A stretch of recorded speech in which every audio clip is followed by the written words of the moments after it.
The history of the Dominican Republic begins long before the arrival of European explorers.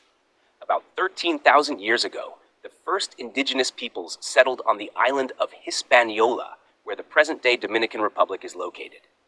These early inhabitants were hunters, gatherers, and fishers. About 4,000 years ago, the Taino developed, an Arawak-speaking people who had a complex social and economic system.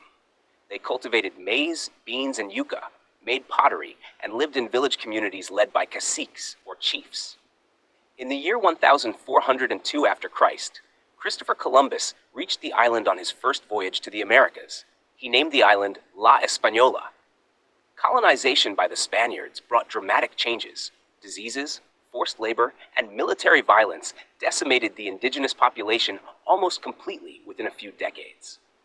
In the year 1505 after Christ, the Spaniards founded the first permanent European settlement in the Americas, Santo Domingo, which later became the colony's capital. During the 16th and 17th centuries, the Spaniards controlled the island and used it as a base for their expansion in the New World. At the same time, French settlements emerged in the western part of the island, today's Haiti. In the year 1739 after Christ, the French officially took control of the western part of the island. The independence movements in Latin America during the 19th century also influenced the Dominican Republic. On the 17th of February, 1860 after Christ, the Dominican Republic declared its independence from Haiti, which had controlled the entire island since 1820 after Christ. The first president of the independent nation was Pedro Santana, who, however, soon returned the country under Spanish control, leading to another colonial phase. Final independence from Spain was achieved on the 16th of August, 1860 after Christ. In the following decades, the country experienced political instability, dictatorial rule, and interventions by foreign powers, particularly the United States. From 1916 to 1918 after Christ, the United States briefly occupied the Dominican Republic to enforce order and political stability.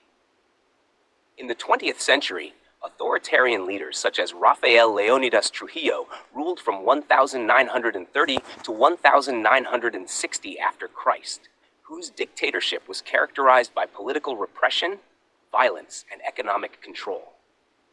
After his assassination, a phase of democratization began, accompanied by economic development, urban growth, and social changes. Today, the Dominican Republic is a presidential democracy with a diverse economy based on tourism, agriculture, and services. The society reflects a mixture of European, African, and indigenous influences that shape the country's cultural identity. The history of the Dominican Republic shows the long path from indigenous settlement through colonization, independence struggles, and dictatorships to a modern nation.